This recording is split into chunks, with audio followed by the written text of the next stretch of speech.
Hi everybody, and welcome back to Literary Corner. So, in this version, we're going through a brief overview of the last paperback version of the TT120 Club magazine. They have decided to make it free, and you can get it online, so you can get the online newsletter, which I will still get and I will still go through. It will just be in the form of a PDF and a recording rather than a physical copy. But as you can see, we have Gronks on Parade, so it's all about the Class 08, which is, one of my favourite diesel locomotives. I do have one or two that I do like, and the Class 08 is one of them. Mainly because they range from beginning of BR days all the way through to today, one of the longest living. So without further ado, inside we have a review of 2023, making some cottages, some detail bits, and then how to win something. Again, as you can imagine, living away from the UK, I'm not eligible for this. And neither will you after reading this, but needs must. Now, you must be asking, where is the spring edition? Because this is summer. Well, I don't think I got it. I'm going to have a look through, see if I can find something in my stores. But we will see. So, without further ado, onto the first page. Nice production photograph. Quite detailed, actually. Talking about a future, the changes in the headquarters. So as we know, Simon Kohler and Montana have left Hornby. So bit of a change around going on there. There's also some prototype information coming up on the Class 50, and then your basic contents page. So on the first page is a review of the first year, some progress on the Class 50, the Class 66 renders, which actually look rather nice, I do like those, and some progress on the TTA wagons. If you're a modern day modeler or a late era modeler, then maybe this is more for you. We have some developments of some HAA wagons, and some 21-ton mineral wagons, and also some decorated samples of the HSTs. Now, the Intercity Swallow livery is probably, I would say, my second favourite livery of the more modern stuff. So what, 1970s, 80s onwards. Next. Yep, bit of information about Bye Bye to Montana 2. So if you didn't know, they mentioned it in here.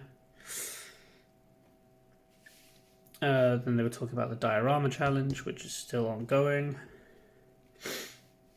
And some hospitality remarks. Nice little article. Where they're going to be. So we've just had the Grey Electric Train show this weekend. I hear it was stupidly busy. Lots of issues with parking. I wasn't there myself. Maybe I will be there next year. There's the Great British Train Show this weekend.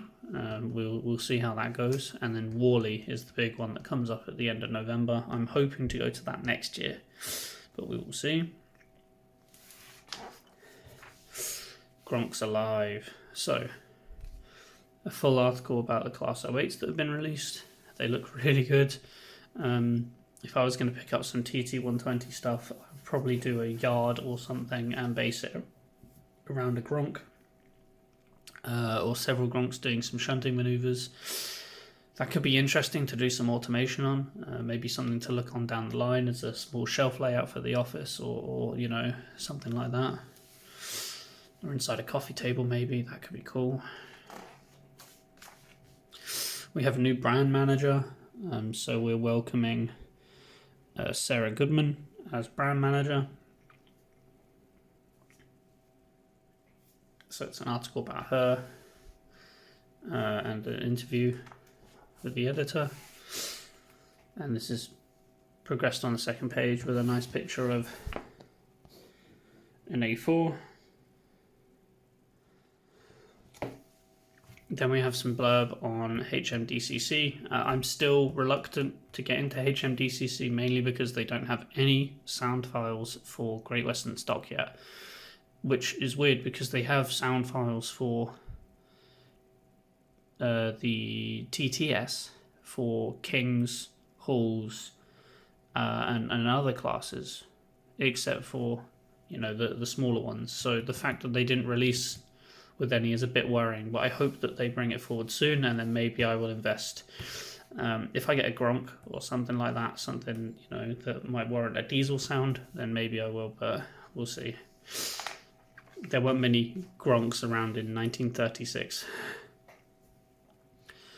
Then we have an article reviews about some Mark 1s, and then the A3 and A4, which is the A3 of Trigo and the Silver King.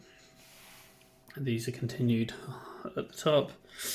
And then some more TT 120 accessories from West Hill Wagon Works. I'm seeing them a lot more lately. They seem to be doing some really good stuff for TT, really bolstering the scale, which is good.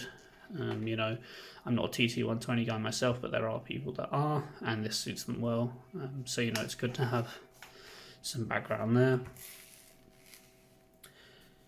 In this one, they're talking about the details in TT 120 and comparing with existing scales, in this case 00. So you can see here the Bayardo in 00 compared to a Gresley A1 in TT 120.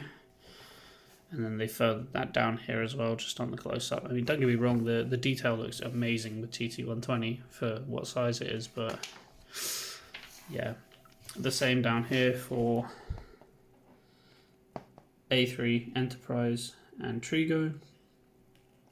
And then the A4s of Mallard. So you get a broad idea. It's a nice little article. Well worth a read, I think. This issue's been quite good. Trackside model subscription, and then a chance to win the TT120 stuff, where you answer a question.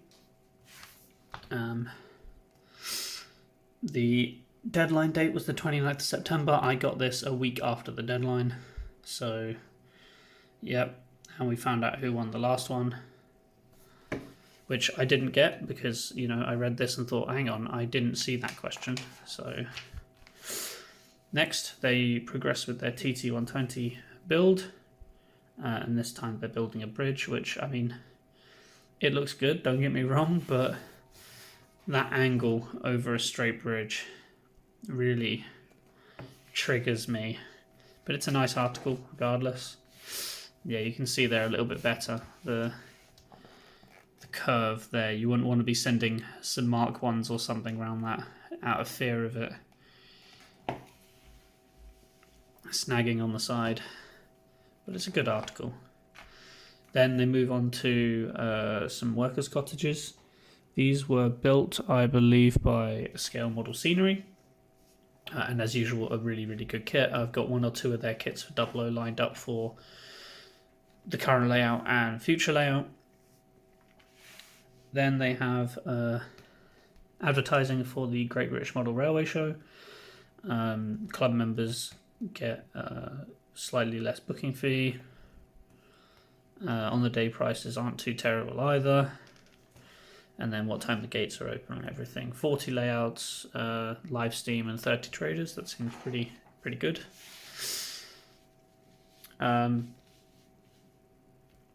And then an article on Simon Kohler and his efforts to plans for TT120 and everything from last year, and just a roundup of basically his work on the TT120 gauge. Then some emails that came through asking about different locomotives, different questions, things like that. Some interesting reads.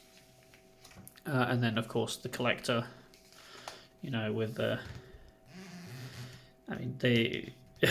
this locomotive, I mean, yeah, okay, if you're a Collectors Club member, it's like, okay, fine, sure. The only one I would think about is the trying one, but then again, I really wouldn't want to run it ever. And then the usual spiel of connect with 120 and so on. I've been listening to TT Talk and Beyond the Buffers recently. You know, they're good. They're good things to listen and watch, put in the background. But other than that, solid read. If you do get a chance, go through it. It's a really good magazine to read. You know, but if you're not into 120, you know, don't do it. Anyway, I will try and find the spring issue if I have it. If I don't have it, then I will let you guys know on the community. The last winter issue I did for this has hit 1.8k views, which is amazing. My average is like 180, so thank you very much to everyone who watched it. Leave your likes, comments, leave a sub if you like. I have 62 subscribers at the moment, which I'm very thankful for. I'd love to hit 100 before the end of the year. The October layout update, which is technically September, will be prepared before the last day of October, and we've made some good progress. So anyway, I'm rambling on. Thank you very much, and I will talk to you guys in the next one. Bye bye.